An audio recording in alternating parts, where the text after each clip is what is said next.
ये यहां से ऐसे टिल्टेड है, टिल्टेड टिल्टेड टिल्टेड, ठीक है। ये north pole south pole, north pole south pole, north pole south pole, north pole south pole, इस तरह से परिक्रमा करती है सूरज की, यहां से यहां, यहां से यहां, यहां से यहां, यहां से यहां।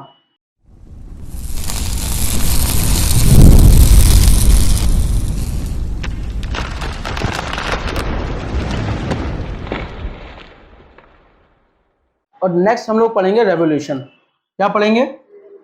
रेवोल्यूशन।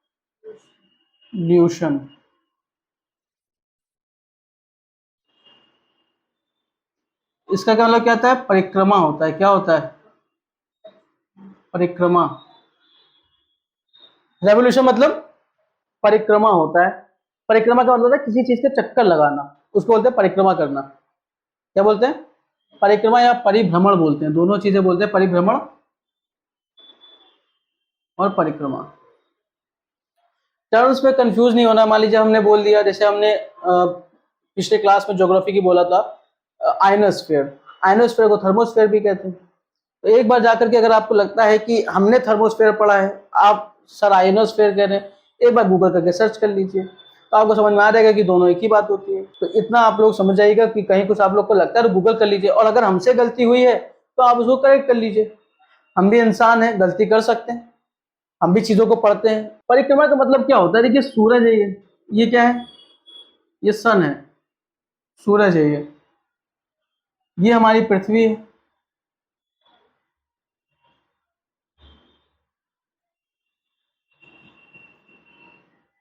ये क्या है? तो ये क्या है? पृथ्वी है हमारी। ये यहां से ऐसे टिल्टेड है, टिल्टेड टिल्टेड टिल्टेड, ठीक है।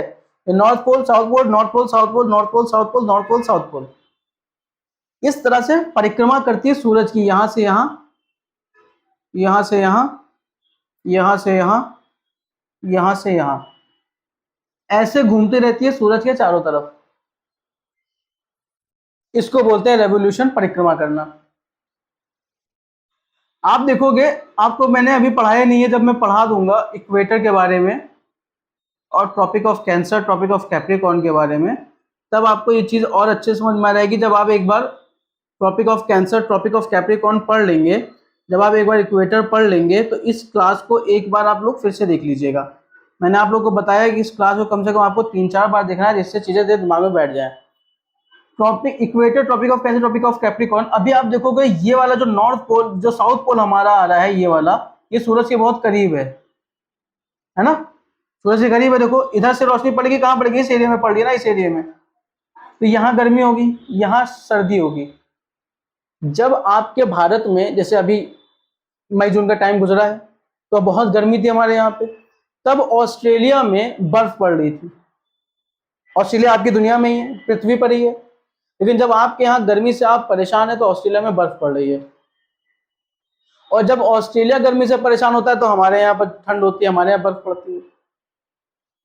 इसका मतलब ये है कि सेम टाइम पे सेम धरती पे अलग अलग तरह का मौसम पाया जा रहा है।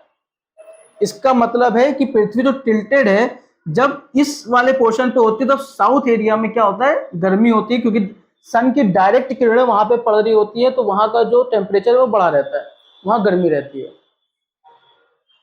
और यहाँ पर जो नॉर्थ वाला एरिया है, यहाँ पर डायरेक्ट किरणें नहीं पड़ती, इस वजह से यहाँ पे सर्दी रहती है। इसलिए आप देखेंगे आपके यहाँ मई जून में गर्मी, समर छुट्टी होती है। समर वेकेशन कब होता है आपके यहाँ? मई जून में समर वेकेशन होता है ना। गर्मी छुट्टी कब होती है? मई जून में होती है आपके यहाँ पे। पर ऑस्ट्रेलिया में गर्मी की छुट्टी जनवरी दिसंबर में होती है। ऑस्ट्रेलिया में कब होती है छुट्टी? जनवरी दिसंबर में होती है, गर्मियों की छुट्टी होती है वहां पे। वहां से कुछ लोग घूमने के लिए आते हैं, हमारे जानने वाले हैं, कई लोग वहां से यहाँ आते हैं, कहते हैं वहां इतनी गर्मी पड़ी इसलिए यहाँ है। और दिसंबर जनवरी में हम लोग का क्या हाल होता है?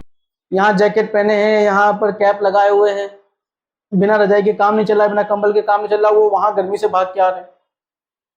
क्यों? क्योंकि दिसंबर में सूरज यहाँ ऐसे रहता है, साउथ वाले एरिया पे डायरेक्ट किरणें पड़ रही है, तो यहाँ पर गर्मी है, यहाँ पर सर्दी है। उसके बाद यहाँ से घूम करके फिर 6 महीने के बाद यहाँ आ जाता है सूरज।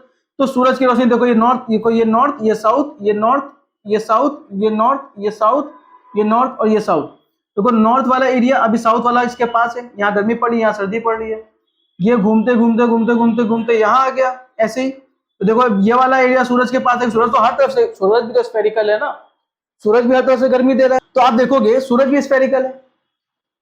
तो ये जो नॉर्थ वाला एरिया अब सूरज के इधर पास आ गया, अब इस पे रोशनी पड़ रही है, ये दूर हो गया एरिया साउथ वाला।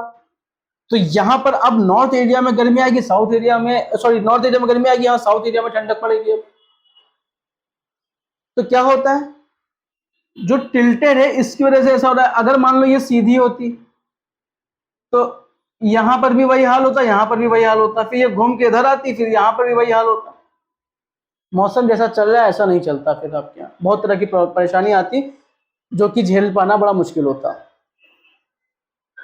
तो आपको एक चीज समझ में आई, रोटेशन मतलब अपने अक्ष पर घूमना, जिससे दिन और रात होते हैं, 24 घंटे का समय लगता है उसमें, रोटेशन में 24 घंटे का समय लगता है, उससे दिन और रात होते हैं। परिक्रमा से सीजन बदलते हैं, इसमें क्या बदल रहा है, सीजन बदल रहा है। हमारे यहाँ सीजन चेंज होने का सबसे बड़ा कारण क्या है पृथ्वी पर, परिक्रमा है, और 23.5 डिग्री जो टिल्टेड है इसकी वजह से मौसम बदलता है हमारे यहाँ पे। इतनी बात क्लियर है। इसको होने में कितना समय लगता है, इसको होने में लगता है 365 दिन। 365 दिन 6 घंटे लगते हैं, जो कि मतलब अगर डिटेल में जाएंगे तो और डिटेल में जाएंगे, पर अभी हम लोग उतना, अब धीरे धीरे डिटेल में जाएंगे। एकदम से नहीं, एक बेसिक क्लास चल रही है अभी, बेसिक क्लास पर हम लोग धीरे धीरे एडवांस करते जाएंगे उसको, और वो क्लास में ऐड करते रहेंगे कि लास्ट टाइम हम लोग ने इतना पढ़ लिया था, फिर वो वहीं से शुरू हो जाएगा। तो धीरे धीरे हम लोग एडवांस करेंगे, अभी हम लोग इतना ही पढ़ रहे हैं कि 365 दिन 6 घंटे लगते हैं एक रोटेशन, सॉरी रेवोल्यूशन कंप्लीट करने में। एक रेवोल्यूशन कंप्लीट करने में कितना समय लग रहा है, 365 दिन 6 घंटे। यही 6 घंटे, 365 दिन 6 घंटे, 4 साल में कितना हो जाएगा, 366 दिन हो जाएंगे, है ना। कितने दिन लगे, 24 घंटे का एक दिन होता है, तो ये क्या 366 दिन में चला जाएगा। 366 दिन जैसे ही होंगे तो ये जो एक दिन बढ़ गया 365 के बाद 366 दिन एक दिन बढ़ गया, यही हमारा जो लीप ईयर होता है, लीप ईयर, जो हमारा लीप ईयर होता है, फरवरी में कितने दिन होते हैं, 28 दिन होते हैं। फरवरी में कितने दिन होते हैं, 28 डेज होते हैं। लेकिन 4 साल में लीप ईयर में क्या होता है, जो 6-6 घंटे जुड़ रहे हैं, कि जैसे 66 दिन हो जाते हैं, तो हम लोग फेब में 29 डेज डाल देते हैं। फेब में कितना डाल देते हैं, 29 डेज डाल देते हैं। तो फेब क्या हो जाता है, 29 डेज का हो जाता है हर लीप ईयर में। फिर अगले साल फिर 28 का हो जाएगा, फिर 4 साल बाद फिर 29 का हो जाएगा। तो यही लगातार चलता आ रहा है। पृथ्वी सूरज के चारों तरफ चक्कर लगा रही है, उसको रेवोल्यूशन कहते हैं। टाइम लगता है 365 दिन 6 घंटे, 6 घंटे जुड़ते हैं 4 साल में, तो बना देते हैं 24 घंटे। 24 घंटे का एक दिन होता है, इसलिए उस दिन को हम लोग फरवरी में 29 फरवरी के रूप में उसको डाल देते हैं। रोटेशन से दिन रात बदलते हैं, उसको 24 घंटा लगता है, और अपने एक्सेस पे घूमती है। एक नॉर्थ पोल होता है, एक साउथ पोल होता है। इतनी बात आप लोगों को याद रखनी है। उसके बाद जो कल हम लोग पढ़ेंगे वो पढ़ेंगे लैटिट्यूड्स और लॉन्गिट्यूड। ये अक्षांश रेखाएं और देशांतर रेखाएं, मतलब इक्वेटर, कर्क रेखा, मकर रेखा, और फिर इसको थोड़ा डिटेल में पढ़ेंगे, थोड़ा ज्यादा डिटेल में पढ़ेंगे, ताकि अच्छे से बात पूरी समझ में आ जाए। और कम से कम 2-3 दिन क्लास इसकी चलेगी, इसको एकदम अच्छे से समझाना है आपको, ठीक है। तो आज के लिए इतना ही, धन्यवाद।